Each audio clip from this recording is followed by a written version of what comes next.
তুফানো মানে Syria তারগুলা Syria গড়ের উপরে পড়ে গেছে। 6 জন থেকে একজন বর্তমানে আহত রয়েছেন আর 5 জন মারা গেছে জায়গায়। পর্যবেক্ষণ করার পরে আমরা তাকে দেখতে পাই তার শরীরের 25% অংশ পুড়ে যায়। সকাল 5:30টার দিকে তুফান দিছিল, তুফানো জোর বাদে একটা মানে ডাহাত দিছিল খুব জোরে। ডাহাত দেওয়া বাদে মানে তুফানো মানে সিরিয়া তারগুলা সিরিয়া গড়ের উপরে পড়ে গেছে। ঘরটা টিন চেটের ঘর আছিল, উপরে টিন তলে টিন, টিনের বেটন যে আছে না বেড়াগুলা টিনের বেড়া আছিল।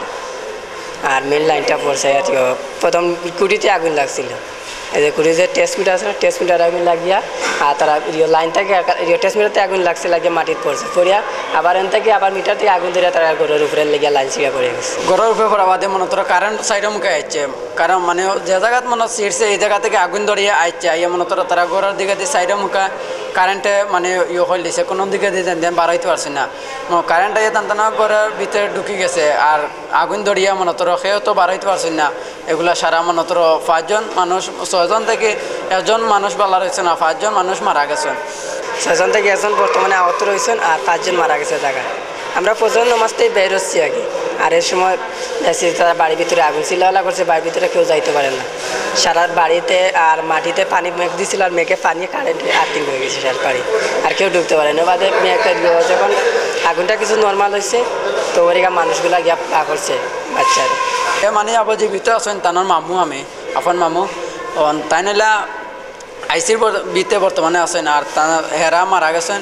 জুড়ি থেকে যে বাচ্চাটা আসছে বাচ্চাটার বয়স ছিল 8 বছর, মুনিয়া বেগম বাচ্চাটা। পরিবারে সে তাদের 7 জনের একই পরিবার, 6 জনের পরিবারে সে মেঝো ছিল। বাকি 5 জন মারা যায় বিদ্যুৎ কারেন্টের জন্য। এই ঘটনাটা আমাদের এখানে আসে, সে ঘটনা ঘটে যাওয়ার 4 ঘন্টা পর 8টার সময় আমাদের এখানে ভর্তি হয়। আসার পরে আমরা তাকে পর্যবেক্ষণ করি। পর্যবেক্ষণ করার পরে আমরা তাকে দেখতে পাই তার শরীরের 25% অংশ পুড়ে যায়। আর এটা একটা ইলেকট্রিক বার্ন সবসময় এটা হইতেছে কমপ্লিট মানে ডিপ বার্ন, এটা একটা ডিপ বার্ন।